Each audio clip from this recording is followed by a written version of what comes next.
I found out I was pregnant, I expected the usual excitement from family, happy tears, warm hugs, maybe even a few over-the-top baby name suggestions. What I did not expect was a storm, and that storm came in the form of my dad's girlfriend. Let me set the stage here. Before this pregnancy, she and I were fine, not close, not enemies, just polite. We saw each other at family events, exchanged a few pleasantries, and then went about our separate lives. She was my dad's partner, not my second mom, and I was completely okay with that. But the moment the pregnancy news broke, it was like a switch flipped in her brain. Suddenly, she decided she needed to be part of every single detail of my pregnancy. And when I say every detail, I mean the kind of involvement that made me wonder if she thought this was her baby. It started small, a few texts here and there, greater than her. Ew, have you thought about names yet? Me, we've tossed a few around. Her, well, I've got a whole list for you. At first, I thought, okay, she's excited. Harmless enough. But then it snowballed. The list turned into daily phone calls. And not just quick calls to check in. No, these were long, drawn-out conversations where she'd rapid-fire suggestions at me like she was competing in some kind of baby naming championship. Maxwell is a strong name. Oh, but if it's a girl, I love Leeler. Actually, I read an article that says two-syllable names are easier for toddlers to say. So maybe we should stick with that. I'd be sitting there, nutting along, barely able to get a word in. My coffee would go cold before she was done telling me which names sounded friendly and which ones would set my child up for success in life. Then came the parenting tips. Mind you, this woman has no kids of her own. Yet somehow, she had an opinion on everything. Breastfeeding versus formula. She had researched it. Sleep training methods. She had a better way than whatever I decided. The brand of baby wipes. Oh, apparently she knew which ones build immunity and which ones weaken it. One day, I told her I'd found the perfect crib. It matched our nursery theme. It was within budget, and I loved it. Her response, greater than HMM. I wouldn't go with that one. It's cute. But this other model has better resale value. For a crib, I remember thinking, this is not a stock investment, it's where my baby will sleep. And the gender question, that became her personal obsession. My husband and I had decided we wanted to keep the baby's gender a surprise until the birth. It was a special moment we wanted to share together. But she could not let it go, every other call included. So, is it a boy or a girl? Sometimes she'd try to trick me into revealing it. Greater than I saw you bought some clothes. Are they neutral colors? Or are you hinting at something? What about the nursery paint? Pastel blue or pink? Come on, you can tell me. I won't tell anyone. I kept reminding her, we're not telling anyone until the baby is born. But it was like talking to a wall. The moment I knew this was becoming overwhelming was the ultrasound request. One day, she casually asked, so, when's your next ultrasound? I'd love to come and see what it's like. At first, I laughed because I thought she was joking. She WAS in single quotes T. She actually wanted to be there, in the room, for a private medical appointment that was supposed to be between me, my husband, and my doctor. I had to gently but firmly tell her that ultrasounds weren't a spectator sport. She acted disappointed like I had just denied her front row seats to a concert. And all of this was happening on top of the fact that before the pregnancy, we hardly ever spoke. Maybe a quick "how are you?" at Christmas dinner, a polite nod at birthdays, and that was it. Now, she was calling almost daily. And if I didn't pick up, my phone would immediately buzz with a text greater than, hey, tried calling. Anyway, here's a link to the best strollers for 2025. Just thought of a great baby shower theme, can't wait to talk about it. If I ignored the text, she'd send another one an hour later. It was relentless. At first, my husband thought I was exaggerating. He'd say, she's just excited. This is the first baby in the family, maybe she feels included. But then he overheard one of our calls. He was in the kitchen, making coffee, when she launched into a 15-minute monologue about which prenatal yoga program I should sign up for, followed by a lecture on why certain diaper brands stump motor skills. When I finally hung up, my husband just looked at me and said, "Okay, yeah, that's a lot." And here's the thing, I understand excitement. I understand wanting to be part of a big family moment. But this wasn't excitement anymore. It felt like control. It was like she'd appointed herself as my pregnancy project manager. She wanted a say in every decision, every purchase, every tiny detail, whether I asked for her input or not. And when I didn't take her advice, she acted like I was making some kind of mistake. There's one day that sticks out the most. I had just come back from a prenatal checkup and was feeling really good. Baby was healthy. Everything was on track, and I just wanted to relax. Then my phone rang. It was her. Against my better judgment, I picked up. She immediately launched into, "I was thinking when the baby's old enough, I should handle the first haircut. It's a special milestone, and I think it would mean so much to me." To her, not me. Not my husband, her. I remember staring at my phone, wondering how we'd gone from casual acquaintances to her planning ceremonial moments with my unborn child. By that point, the constant involvement was starting to make me dread my phone buzzing. Instead of excitement, I felt anxiety every time I saw her name pop up. It was exhausting, it was invasive, and most of all, it was weird. Before my pregnancy, she had shown no interest in my day-to-day life. Now, she was inserting herself into a role she had no right to play. And little did I know, the nursery incident was coming next, and that's when everything blew up. It was a Saturday morning when I decided to swing by my dad's house to pick up a couple of old boxes I'd been storing there. I expected it to be a quick in and out visit, grab my stuff, maybe have a cup of coffee, and head home. But the second I walked in, I could feel the tension in the air. You know, the heavy, awkward silence that hangs in the room right after a fight. Yeah, that. I stepped into the living room, and my dad and his girlfriend were standing there, mid-argument. Her arms were crossed.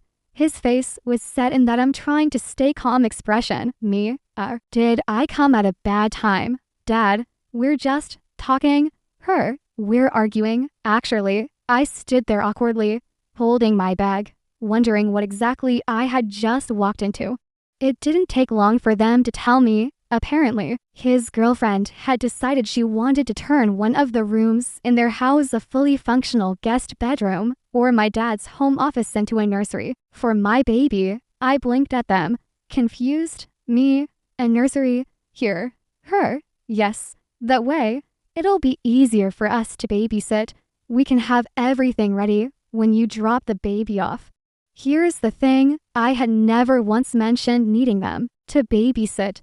My husband and I had already made it clear that we planned to handle childcare ourselves. Plus, my baby already had a beautiful nursery waiting at home.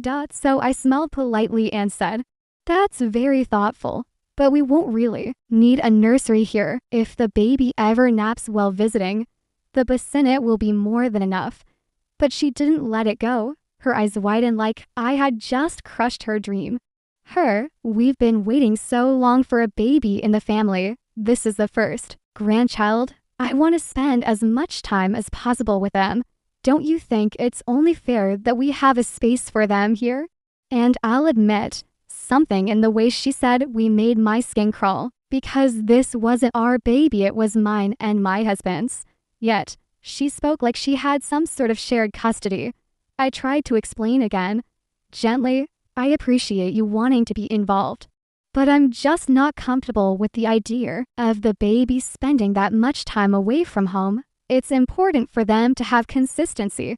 But she wasn't listening. Instead, she turned to my dad, almost pleading, greater than her. You know how much this means to me. You know I've always wanted a baby. And suddenly, it clicked. This wasn't just about convenience. This was about her trying to fill the hole left by a dream she knew my dad didn't share having kids of her own. Now, here's the thing. I knew about their deal years ago.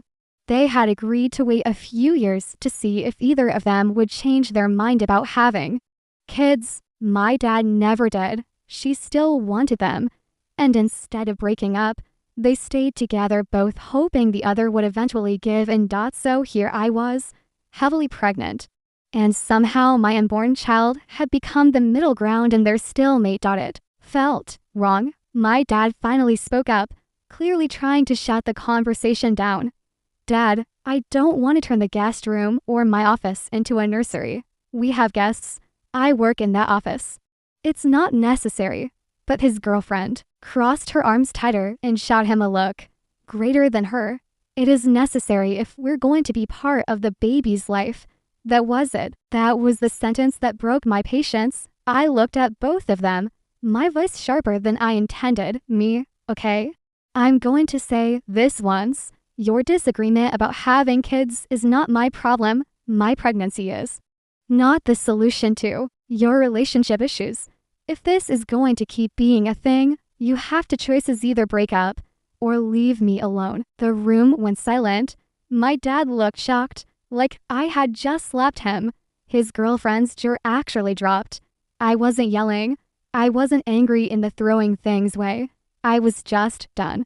Months of dealing with her overbearing behavior, the constant calls, the unsolicited advice it had built up, and now, watching them argue over my baby's living arrangements in their house like I had no say, it pushed me over the edge. She was the first to respond. Wow, I can't believe you'd say that to us. I'm just trying to be part of this. I shook my head. Me, no, you're trying to insert yourself into this. There's a difference. This is my child. You don't get to make these decisions, and you definitely don't get to turn my baby into some kind of compromise between the two of you. She looked like she wanted to argue more, but my dad held up a hand. Dad, all right, enough. Let's just drop it. I grabbed my boxes and left, my heart pounding.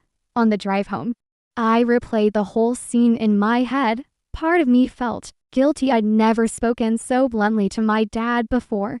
But another part of me felt relief. Because the truth was, this wasn't just about a nursery. This was about boundaries. It was about the fact that for months, I had been tiptoeing around her feelings, letting her flood me with calls and advice, and pretending it was fine. But it wasn't fine. It was invasive. And now it was clear that if I didn't put a stop to it, she'd just keep pushing further. When I told my husband what happened, he actually laughed, not because it was funny, but because he could see the irony. Him. So, she wanted a whole nursery for a baby that isn't even going to sleep there. Me. Yep. Him. Yeah. That's not weird at all.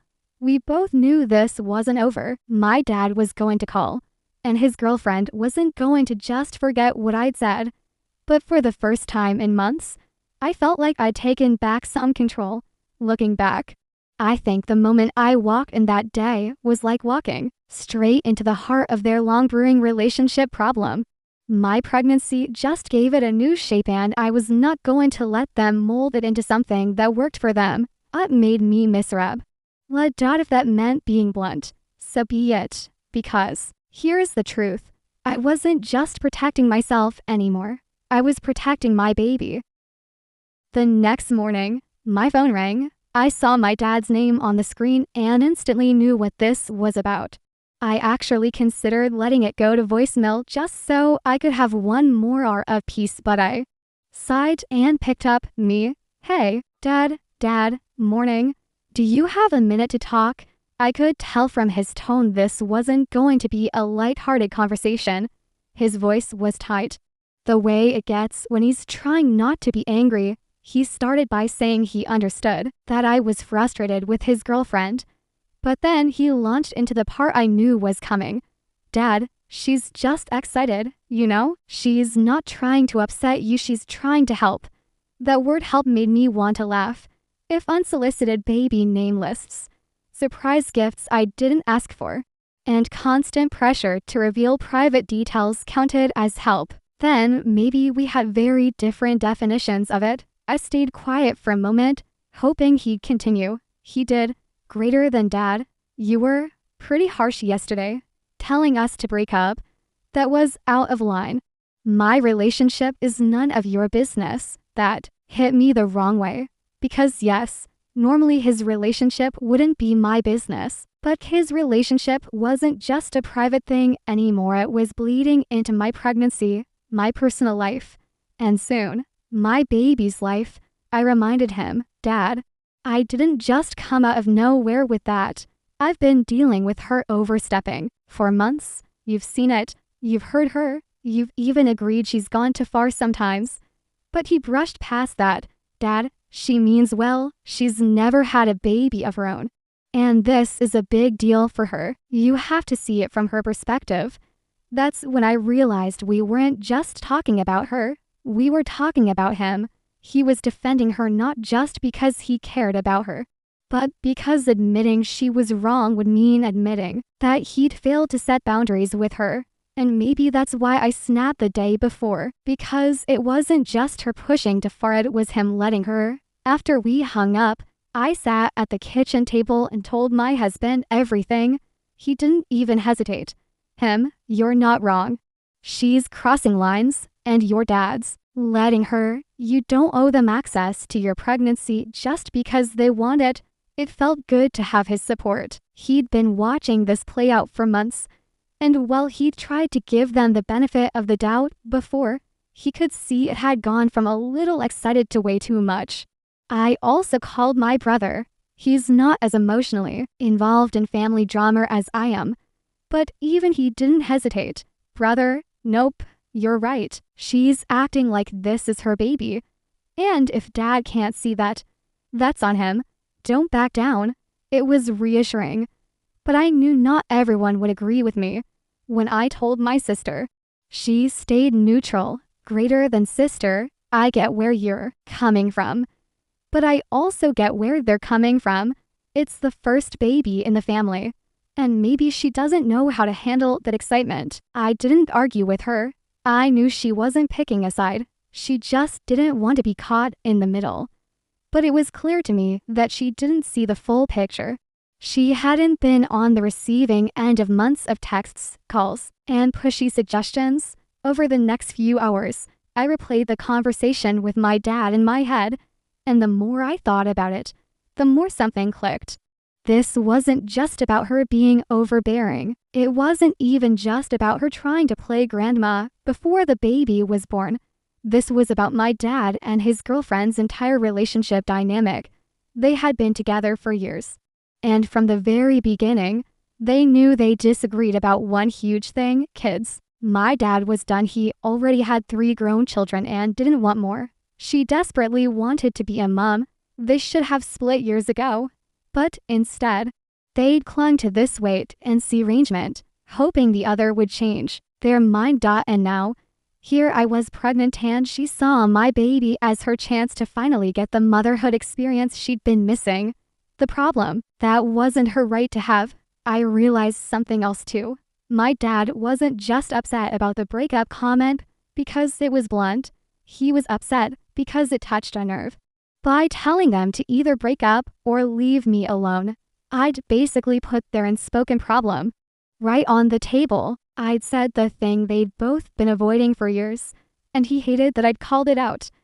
But honestly, if their unresolved issues were now being projected onto me and my child, then yeah, it was my business. That night, I lay in bed, thinking about what I wanted moving forward.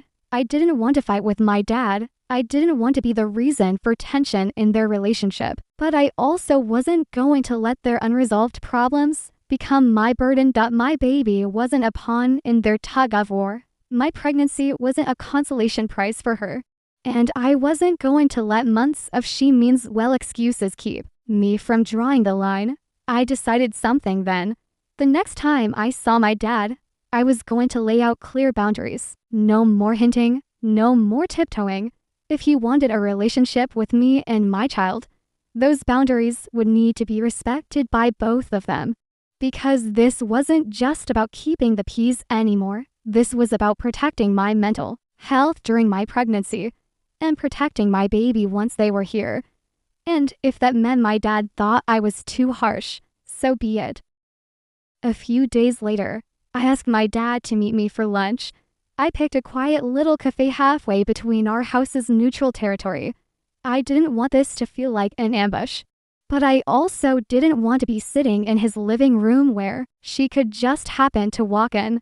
When he arrived, he gave me a small smile, the kind that said, "Let's pretend everything's fine." I smiled back politely, but inside, I'd already decided there would be no pretending today. We ordered our food, made a little small talk, and then I took a deep breath.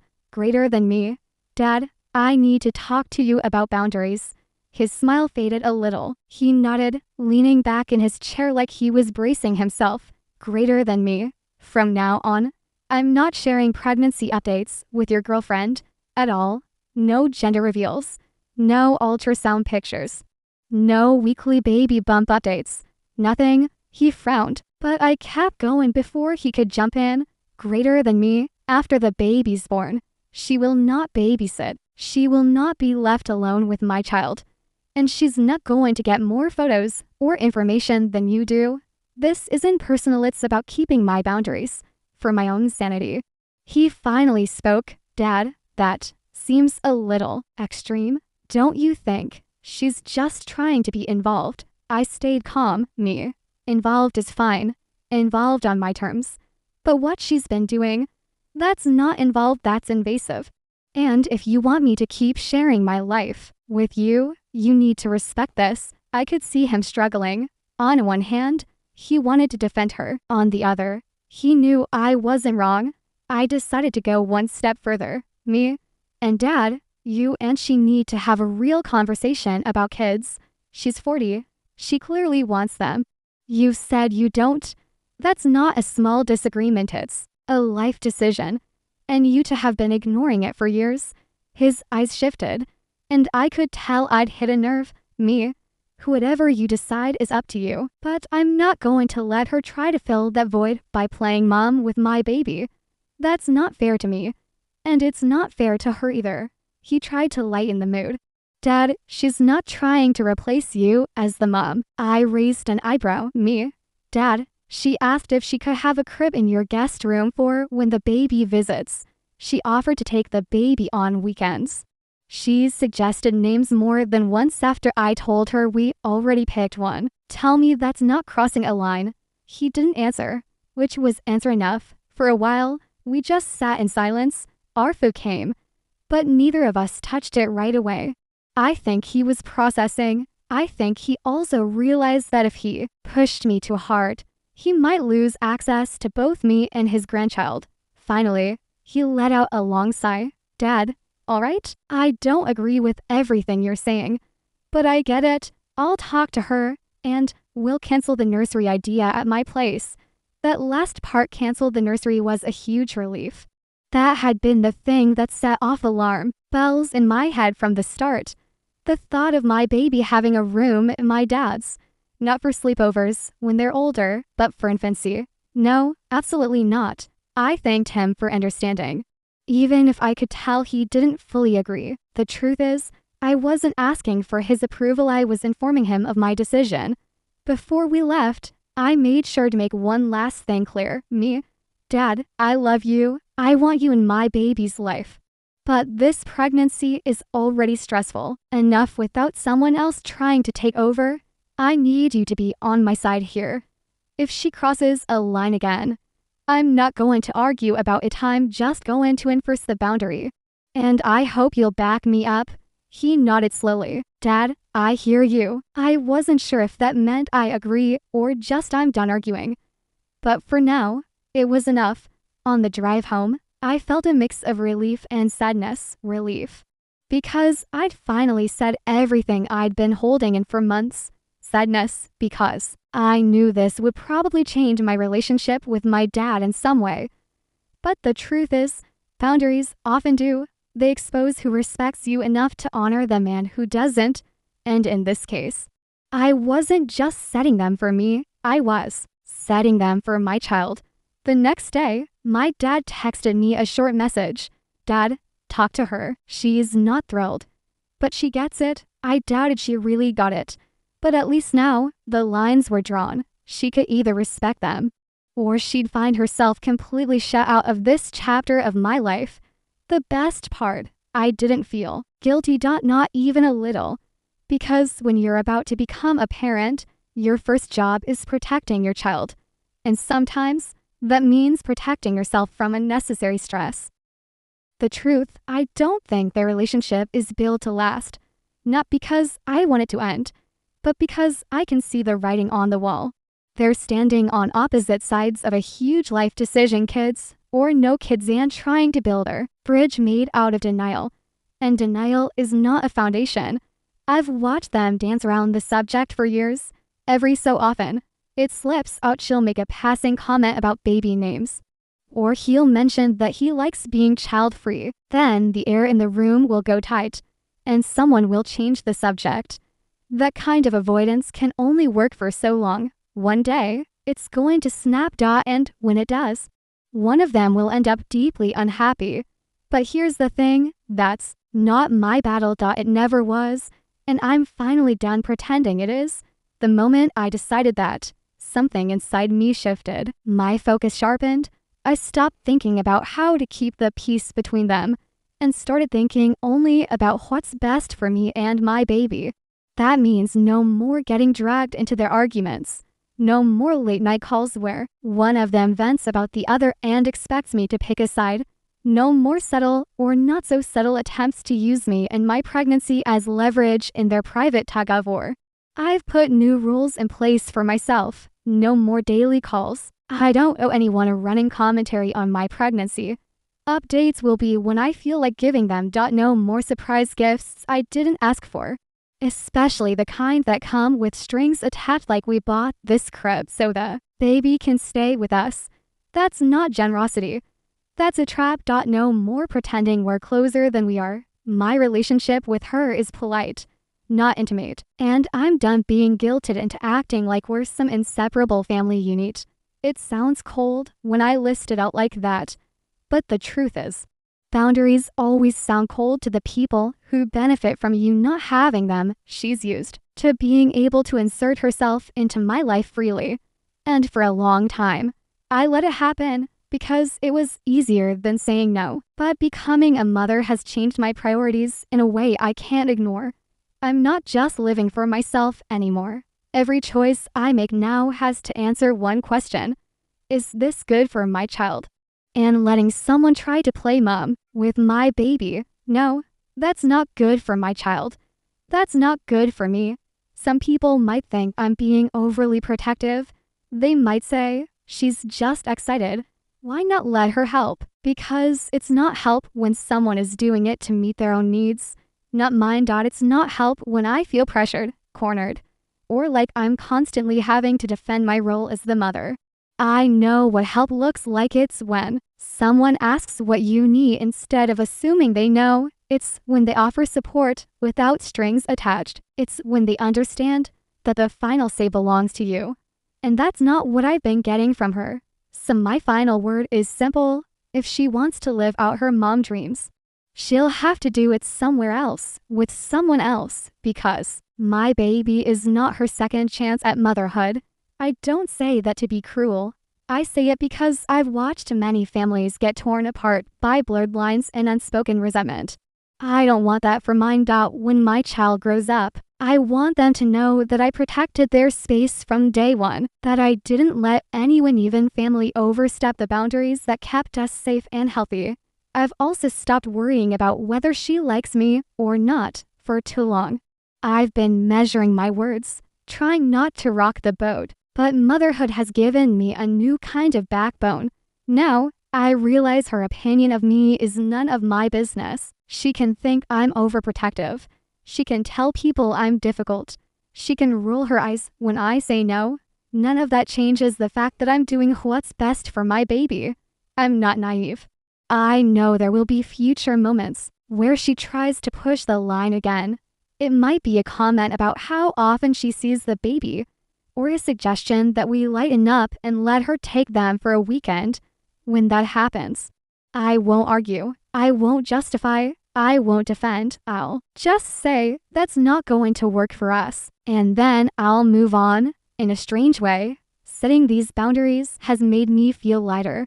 It's like I've been carrying around a backpack full of rocks I didn't even notice were there until and Nally set it down. Now, instead of walking into every family gathering bracing for some weird comment or passive-aggressive jab, I can walk in knowing exactly where my lines are and knowing I'll enforce them without guilt.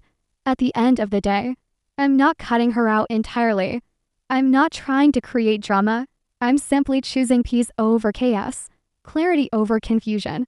And if that ends up creating distance between us, so be it. I'd rather have a little distance than a lot of resentment.